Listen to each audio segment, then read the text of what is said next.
Welcome to The Explainer. Today, we're getting into a really unique kind of intelligence. It's not the kind you build in a classroom or from reading books. Nope, this kind is forged in the fire of adversity.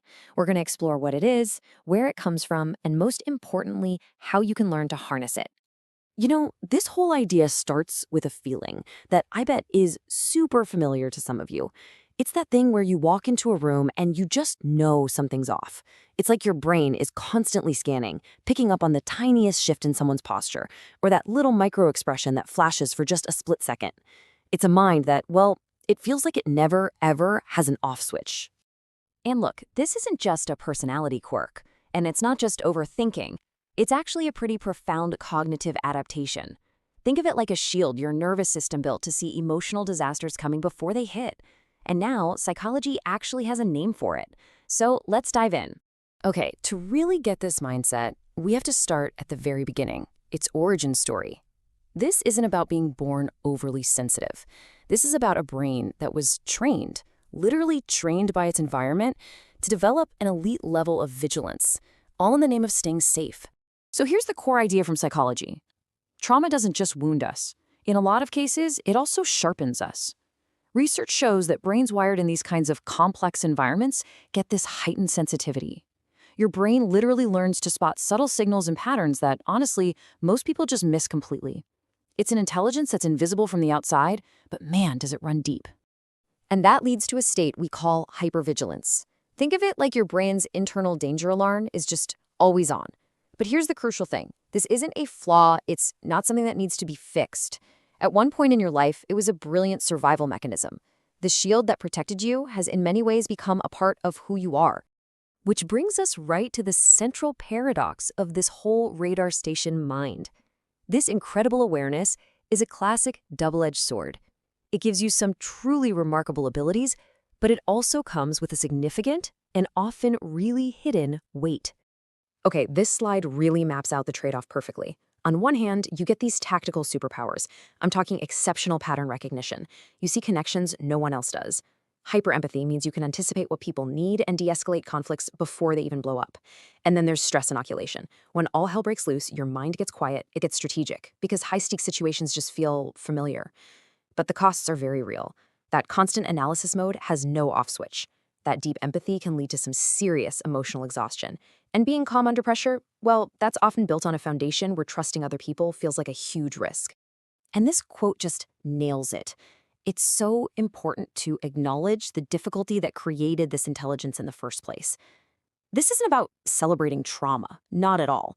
It's about validating both the incredible strength that grew from it and the very real struggle that came right along with it. All right, so let's see how this all plays out in the real world, specifically in a professional environment. At work, these exact same traits can be a recipe for absolutely exceptional performance, but they can also create some pretty significant and often misunderstood challenges. You see, when the burden of that hyper-awareness gets too heavy to carry, it can start showing up in behaviors just like these. And these aren't signs of someone being incompetent or having a bad attitude. They're often the first signals that the mental battery is completely drained.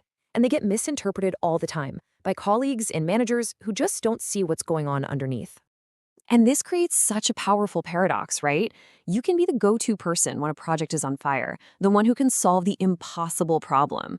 But the constant mental marathon of just a normal, quiet Tuesday at the office, that can lead you straight to burnout if it's not managed.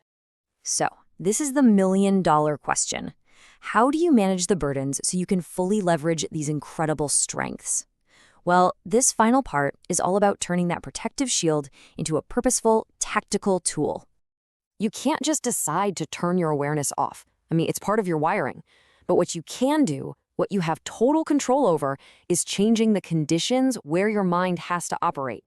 A key strategy for this, especially at work, is learning how to coach up.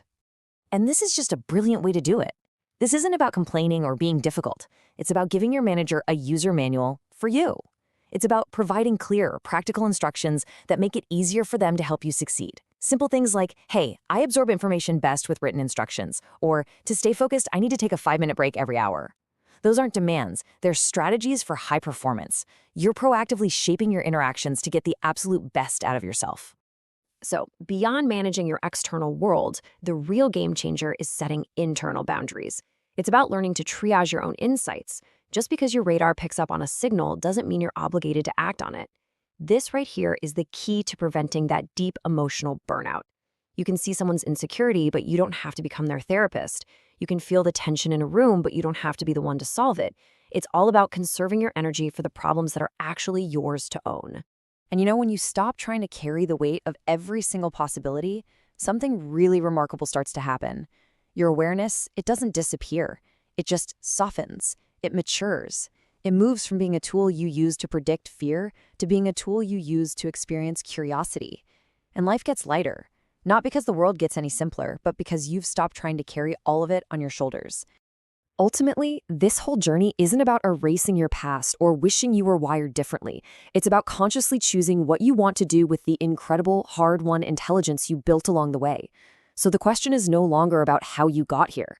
The real question is, what are you going to choose to do with it now?